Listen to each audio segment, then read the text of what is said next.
Hello दोस्तों, जय हिंद। तो कैसे हैं आप लोग? आई होप आप सब लोग बहुत अच्छे होंगे और अच्छे से अपनी पढ़ाई कर रहे होंगे। तो ये वीडियो जूनियर असिस्टेंट 5512 अभ्यर्थियों के लिए है जो टाइपिंग रिजल्ट देख चुके हैं और क्लियर कर चुके हैं और अपनी डीवी का इंतजार कर रहे हैं। लास्ट वीडियो में आपने बहुत प्यार दिखाया और कमेंट सेक्शन में आपने बहुत ढेर सारे क्वेश्चन पूछे मुझसे। मुझे लगा कि इंडिविजुअली आंसर देने से अच्छा है एक वीडियो क्यों ना बना दी जाए, क्योंकि सबके कॉमन डाउट ही होते हैं। तो एक वीडियो में मैं अच्छे से आपको इस वीडियो में समझाने जा रहा हूँ कि कौन-कौन से डॉक्यूमेंट्स आपको चाहिए, उनकी डेट, जो महिलाएँ हैं और जिनकी शादी हो गई है, किस साइड का, हस्बैंड की साइड का कि फादर की साइड का डॉक्यूमेंट लगेगा। ईडब्ल्यूएस सर्टिफिकेट के बारे में मैं आपको बहुत ही डिटेल में बताऊँगा। डोमिसाइल सर्टिफिकेट के बारे में जो कि आपके बहुत सारे डाउट्स हैं, वो मैं अभी क्लियर करने जा रहा हूँ। अगर एनओसी से रिलेटेड आपके अंदर डाउट है, वो भी इस वीडियो को देख के आप क्लियर कर लोगे। ठीक है? और अगर कोर्ट केस चल रहा है आपके ऊपर तो वो भी मैं इसमें बताने जा रहा हूँ। तो कृपया एक पेन और पेपर लेके बैठ जाना, क्योंकि मैं जो बोलूँगा उसको प्लीज़ राइट डाउन करना, शॉर्ट फॉर्म में राइट डाउन करना बस, ठीक है? और उससे पहले मैं आपसे क्वेश्चन पूछना चाहता हूँ कि क्या आयोग को ऑनलाइन डीवी करानी चाहिए या ऑफलाइन डीवी करानी चाहिए? ठीक है? बस मैं इतना ही क्वेश्चन पूछूँगा, कमेंट बॉक्स में मुझे बताना कि आपको क्या पसंद है, ऑफलाइन या ऑनलाइन? क्योंकि इसके मेरिट और डिमेरिट दोनों नज़र आ रहे हैं मुझे। आपको भी क्या ऐसा लगता है? मुझे प्लीज़ बताना। तो वीडियो को शुरुआत करते हैं। तो आपको मैं बताता हूँ कि डॉक्यूमेंट वेरिफ़िकेशन में बिल्कुल भी परेशान नहीं होना है। आयोग फुल सपोर्ट करता है डॉक्यूमेंट वेरिफ़िकेशन में, बच्चों को पूरा सहयोग करता है, ठीक है? जो भी आपकी त्रुटियाँ, जो भी आपकी गलतियाँ हैं, उसको सही करने में। तो अभी मैं जो-जो बताऊँगा प्लीज़ आप उसको नोट डाउन करना। तो सबसे पहले आता है 10th का सर्टिफ़िकेट। 10th का सर्टिफ़िकेट आपके पास होना चाहिए, ठीक है? पहले के जो बच्चे होते थे उसमें 10th का सर्टिफिकेट जो अंक पत्र होता है उसके साथ-साथ एक एक प्रमाण पत्र भी जारी होता था। तो 2 होते थे साथ में, प्रमाण पत्र भी जारी होता था और एक अंक पत्र जारी होता था। जैसे जो बच्चे पुराने हैं, जिनको पता होगा, और 2015-16 के बाद से ये बंद हो गया है। अब एक ही 10th का सर्टिफिकेट आता है और 12th का। तो जिनका भी जो पहले के बच्चे हैं, अगर 10th का 12th का दोनों का है तो एक साथ उसका पीडीएफ बनाना, ठीक है? पीडीएफ का साइज़ होना चाहिए 200 केबी से लेके 2 एमबी तक का। तो ये आप इसको स्कैन करा के रख लेना, ठीक है? अगर अपलोड करने की ज़रूरत पड़ी तो अपलोड करना ही होगा, अगर ऑनलाइन डीवी होगी तो उसमें सबमिट करना होगा, ठीक है? और जो जो बाद के बच्चे हैं, जो अभी के जो जनरेशन वाले बच्चे हैं, उनका 10th का सर्टिफिकेट जो होगा वो एक ही होगा, वही आप उसको स्कैन करा के रख लेना, ठीक है? 10th का सर्टिफिकेट बहुत इंपॉर्टेंट होता है दोस्तों, क्योंकि इससे आयोग गणना करता है आपकी आयु की, आपकी एज की, ठीक है? जो भी एज लिमिट निर्धारित है, तो वो 10th के सर्टिफिकेट को ही मान्य होता है। अब आते हैं 12th का सर्टिफिकेट। 12th के सर्टिफिकेट भी सेम है, आप उसको स्कैन करा लेना। जो पहले के बच्चे होंगे उनको पता होगा कि अंक पत्र के साथ-साथ एक प्रमाण पत्र भी होता था कि आपने 12th पास कर ली है। तो जो पुराने बच्चे होंगे वो दोनों को स्कैन करा के एक साथ रख लेंगे और जो नए बच्चे हैं उनको एक ही मिलता है, अब कंबाइंड मिलता है, अब सिंगल, वो उसको स्कैन करा के रख लेंगे। तो 10th का 12th का हो गया। अब आते हैं मेन डोमिसाइल सर्टिफिकेट। दोस्तों, डोमिसाइल सर्टिफिकेट को लेके बच्चे बहुत ज़्यादा परेशान होते हैं, लेकिन इस वीडियो को देख के आप बिल्कुल निश्चिंत रहिए। देखिए, जब आप फॉर्म भरते हैं तो उसमें परमानेंट एड्रेस और कॉरेस्पॉन्डेंस एड्रेस भरते हैं। कॉरेस्पॉन्डेंस का मतलब होता है पत्राचार व्यवहार के लिए आप एक उसमें एड्रेस डालते हो। आयोग के पास आपकी लगभग-लगभग 70% जानकारी तो अभी ही है, ठीक है? बस आपको वो वेरीफ़ाई करना चाहता है, तो आपको डरने की आवश्यकता नहीं है। डोमिसाइल सर्टिफ़िकेट अगर गलत हो गया तो क्या? ऐसा कुछ नहीं दोस्तों। आपने फॉर्म में भरा हुआ है, तो इसका मतलब आप यूपी के निवासी हैं, ठीक है? तो आपके पास जो डोमिसाइल सर्टिफ़िकेट होगा, वो दोस्तों वैसे तो आयोग ने नोटिफ़िकेशन में लिखा हुआ है कि 3 अक्टूबर 2023 के पहले का सारा जितना भी प्रमाण पत्र है वो होना चाहिए, ठीक है? अगर आपके पास, एक सेफ साइड में बताता हूँ, अगर आपके पास फॉर्म भरने से पहले का डोमिसाइल सर्टिफ़िकेट है, तो आप उसको ही लगाना, ठीक है? वो कभी का भी बनाओ, 2015, 16, 17, 18, 2019, 20, 21, 22, 23 जो भी बना है आपके पास, आप वही लगाना। ठीक है? बाकी कोई जो अभी इश्यू कराया है या दोबारा बनवा लिया तो उसको नहीं। आप 2023 से पहले का कभी का भी हो, आप उसको लगा देना, ठीक है? और अगर आपने बाद का भी इश्यू करवाया है, तो दोस्तों आपके पास चॉइस है क्या? मैं आपसे पूछता हूँ, चॉइस नहीं है आपके पास। अगर आपने पहले नहीं बनवाया था, आपने बाद का बनवाया है, 3/10/2023 के बाद का, चाहे 1 दिन बाद का ही, तो आप वही लगाना, कोई दिक्कत नहीं है ना? आप वही लगाना। कभी भी आयोग आपको डोमिसाइल सर्टिफिकेट के बेस पे नहीं आउट करेगा। मैं आपको एक बात बता देता हूँ, डोमिसाइल सर्टिफिकेट के बेस पे कभी भी वो आपको आउट नहीं करेगा, क्योंकि और भी तो डॉक्यूमेंट्स हैं आपके, ठीक है? तो आप इससे निश्चिंत रहिए, डोमिसाइल सर्टिफिकेट को लेके। पुराना है तो पुराना लगाइए। दोस्तों मैं अपनी बात बताता हूँ, डॉक्यूमेंट वेरिफिकेशन मैंने लेखपाल की भी कराई और जूनियर असिस्टेंट 1262 की भी कराई। मेरा जो डोमिसाइल सर्टिफिकेट है वो 2016 का है। दोनों दोनों में मेरा मान्य हो गया था। मैं जनरल से आता हूँ, ठीक है? मैंने सबमिट किया था, दोनों सबमिट हो गया था आराम से। एक बार भी उन्होंने ये नहीं बोला कि नया नया आपने इश्यू क्यों नहीं कराया, क्या कुछ, कोई क्वेश्चन नहीं। मैं अपनी बात बताता हूँ, क्योंकि मैंने खुद डीवी करवाई हुई है और वहाँ पे 2-3 बेंच होते हैं साथ में बैठने के लिए, है ना? ग्रुप में डिवाइड करते हैं, तो वो पूरा समझ में भी आता है कि बगल में भी क्या डॉक्यूमेंट वेरीफाई कैसे कर रहे हैं वो लोग। ठीक है? तो मेरा खुद का पर्सनल एक्सपीरियंस है, इस वजह से मैं ये वीडियो बना रहा हूँ आपके सामने। ठीक है? तो डोमिसाइल सर्टिफिकेट का आपका हो गया, कोई इश्यू नहीं, कोई दिक्कत नहीं है। आपको पुराना है तो प्लीज़ पुराना लगाइए, और अगर आपने नया बनवा लिया है, तो नया लगाइए, ठीक है? आपके पास चॉइस नहीं है कोई भी। अब आते हैं ईडब्ल्यूएस सर्टिफिकेट पे। ईडब्ल्यूएस वाले भी बहुत ज़्यादा परेशान होते हैं। ईडब्ल्यूएस सर्टिफिकेट, ठीक है? जो 10% मिलता है जनरल वालों को, जिनके पास भी ईडब्ल्यूएस सर्टिफिकेट है, 3/10/2023 से पहले का होना चाहिए, ये स्ट्रिक्ट है। इसमें ऐसा नहीं हो सकता कि बाद का होना चाहिए। मैं जो डेट बता रहा हूँ ये लिख लो कहीं पे।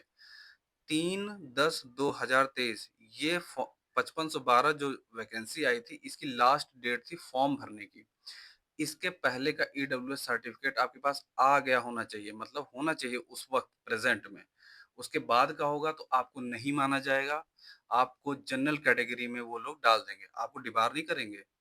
ठीक है? आपके पास नहीं है तो आपको जनरल कैटेगरी में उसको डाल देंगे, आपको जनरल कैटेगरी में आपका काउंट होगा एज ए जनरल कैटेगरी। ठीक है? ये डाउट क्लियर हुआ।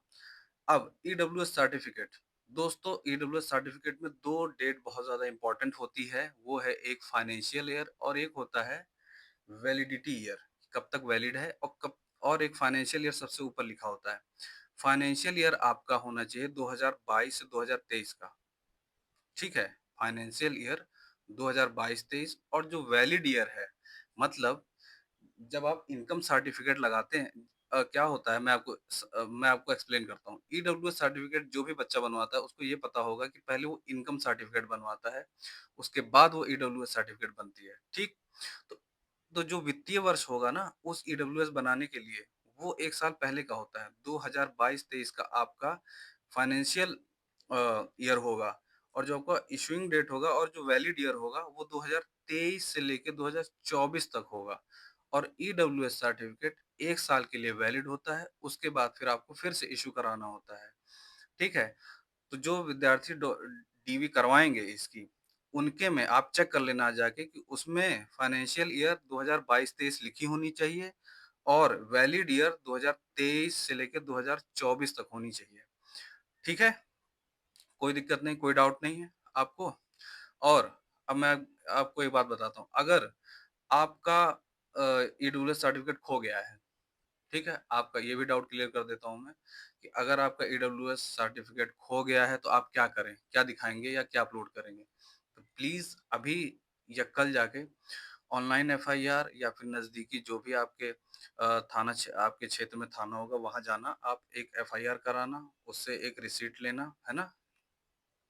जो आपको रिसीट मिलेगी, वो लेके आप अपने तहसील जाइए, है ना? तहसील, तो वहाँ तहसीलदार मिलेंगे आपको। वहाँ पे आप उनको बताना कि मेरा ये ऐसे-ऐसे खो गया है, मैंने एफआईआर करवाई है, वो आपको नया इश्यू करके दे देंगे। एक उस दिन नहीं तो 2-3 दिन में हो सकता है कर दें, लेखपाल वगैरह की भी ज़रूरत पड़ती है, तो वो आपका बना देंगे दोबारा। तो आप इससे निश्चिंत रहिए, ठीक है? वो दोबारा बन जाता है और अभी आपके पास समय है, अभी तो डीवी डेट आई भी नहीं है, लेकिन डीवी डेट कभी भी आ सकती है दोस्तों, ठीक है? तो ईडब्ल्यूएस सर्टिफिकेट का आपका क्लियर हो गया, ठीक है? और एक चीज़ और, ईडब्ल्यूएस सर्टिफिकेट अगर हिंदी में लिखा हो, इंग्लिश में लिखा हो, दोनों चलेगा, कोई कन्फ्यूज़न नहीं है। हिंदी में लिखा है तब भी चलेगा, इंग्लिश में लिखा है तब भी सही चलेगा, ठीक है? उसमें अगर किसी-किसी बच्चों का दोस्तों पेन से लिख देते हैं कहीं-कहीं पे, वो भी चलेगा दोस्तों। अगर प्रिंटेबल फॉर्म में है लाइक उसमें कंप्यूटर पे टाइप करके लिखा है वो भी चलेगा, दोनों चलेगा, कोई कन्फ्यूज़न नहीं होनी चाहिए। मैंने खुद देखा है, दोनों एक्सेप्ट कर लेते हैं दोस्तों, कोई दिक्कत की बात क्योंकि ये लीगल है दोस्तों। ये तहसीलदार, एसडीएम जो भी इश्यू करता है तहसील तहसील में, वो बिल्कुल लीगली वो अपना काम कर रहे हैं, तो ऐसे नहीं डिबार कर सकता आपको, है ना? एक्सेप्ट ऐसा नहीं हो सकता कि आयोग एक्सेप्ट ना करे, तो वो एक्सेप्ट होगा। और अब आते हैं कास्ट सर्टिफिकेट पे। कास्ट सर्टिफिकेट किसका-किसका बनता है? एससी का, एसटी का, ओबीसी का। ये भी दोस्तों आपका स्टेट का होना चाहिए। आप नोटिफ़िकेशन में जाके इसको पढ़ लेना, है ना? मैं एक चीज़ एक बार और कहूँगा आप डालना यूपी ट्रिपल एससी 5512 नोटिफ़िकेशन, है ना? जो नोटिफ़िकेशन आई थी, उसमें जो फॉर्मेट दिया हुआ है ना, आप एग्ज़ैक्ट फॉर्मेट वही बनवा लीजिए, ठीक है? बिल्कुल भी सेफ साइड में रहेंगे। आपका जो भी बना हुआ है वो तो चलेगा ही, अगर आपको कन्फ्यूज़न हो रही है तो आप वैसे ही फॉर्मेट में वैसे और कब का होना चाहिए? 3/10/2023 के पहले का होना चाहिए, ठीक है? सबसे मेन चीज़ तो डेट ही है। किसी भी सर्टिफ़िकेट में डेट ही इम्पोर्टेंट है दोस्तों। एससी, एसटी, ओबीसी है आपका, अगर आपको रिज़र्वेशन का फ़ायदा चाहिए तो 3 अक्टूबर 2023 के पहले का बना हुआ होना चाहिए। बाद का अगर बना हुआ होगा तो वो बिल्कुल भी मान्य नहीं करेंगे, आपको डिबार भी नहीं करेंगे, आपको वो जनरल में काउंट कर लेंगे, ठीक है? तो ये भी एकदम क्लियर हो गया। अब आते हैं महिलाओं का फीमेल्स का बहुत ज़्यादा कन्फ्यूज़न रहता है। फीमेल्स के लिए दोस्तों मैं आपको बताता हूँ आयोग ने बिल्कुल निश मतलब सर्टेन कर दिया है कि आपका जो भी कास्ट सर्टिफ़िकेट या कोई भी सर्टिफ़िकेट है, वो आपके फादर के साइड का होना चाहिए। उसमें कई मैंने नोटिफ़िकेशन पूरा डिटेल में पढ़ा है। आपके फादर की तरफ का होना चाहिए कास्ट सर्टिफिकेट जो भी इशूइंग अथॉर जो भी इशू होगा आपका सर्टिफिकेट वो फादर की साइड का होना चाहिए।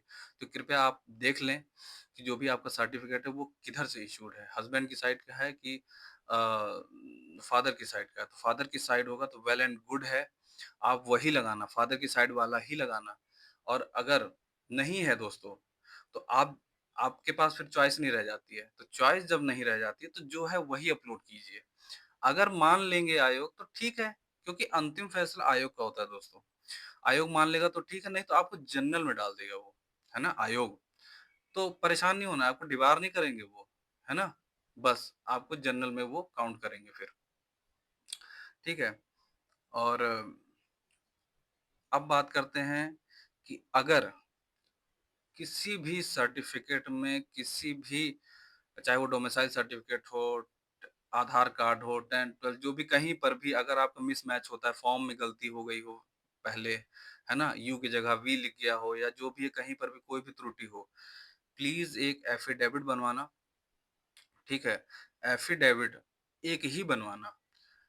आप एक बार सारे डॉक्यूमेंट्स इसीलिए मैं कह रहा हूँ सब इकट्ठा करके देख लो। जहाँ-जहाँ, जो-जो गलती हो, एक एफ़िडेविट बनवाना और एक में ही सारी चीज़ें लिख देना कि मेरी यहाँ पे ये गलती है, मैंने ये अटैच किया है, मैंने ये नया बनवाया है क ताकि हौच-पौच ना रहे अंतिम समय में।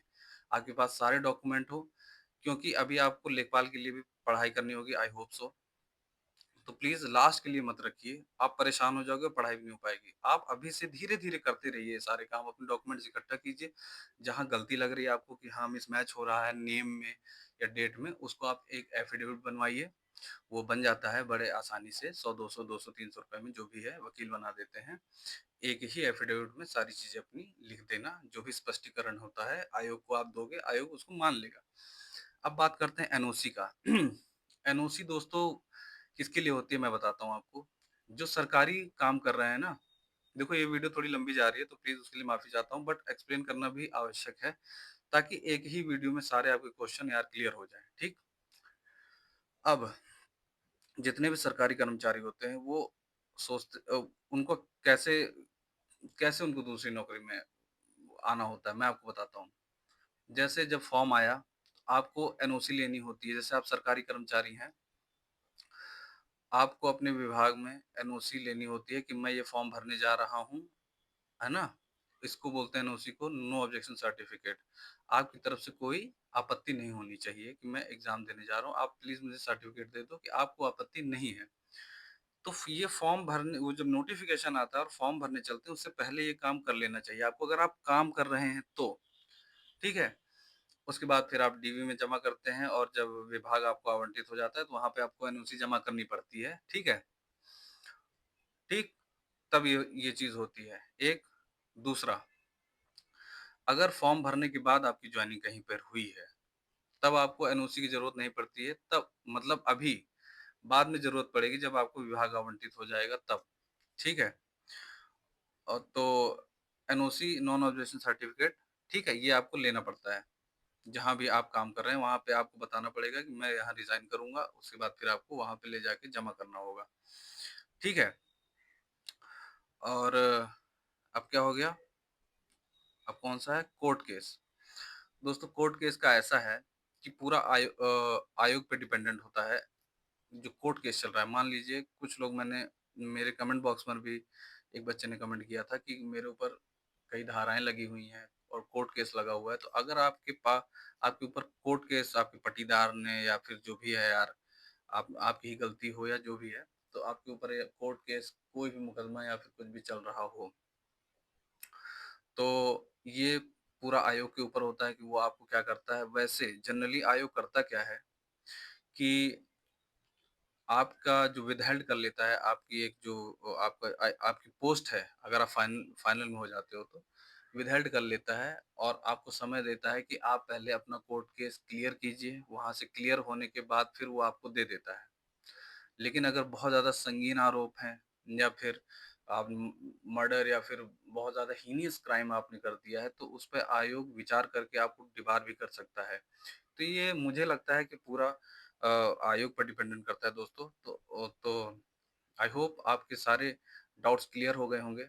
अभी भी अगर कुछ रह गया हो आपके दिमाग में कि मैंने कुछ नहीं बताया है, तो प्लीज़ कमेंट बॉक्स में कमेंट खुला हुआ है, उसमें आप बताना कि कौन-सा क्वेश्चन मेरा रह गया है।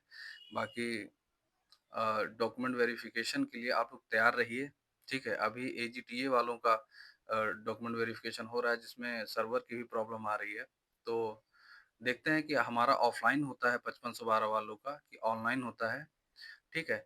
और जितने भी मैं एक क्वेश्चन और आप लोगों ने मुझसे पूछा था कि क्या मेरा मतलब सिलेक्शन हो गया क्या 1262 में या लेखपाल में? तो नहीं दोस्तों, मैंने आपको बताया था जूनियर असिस्टेंट 1262 में मेरा 0.25 मार्क्स से मैं बाहर हो गया था। जनरल कैटेगरी से हूँ मैं और लेखपाल में लगभग 3 नंबर से मैं बाहर हुआ था।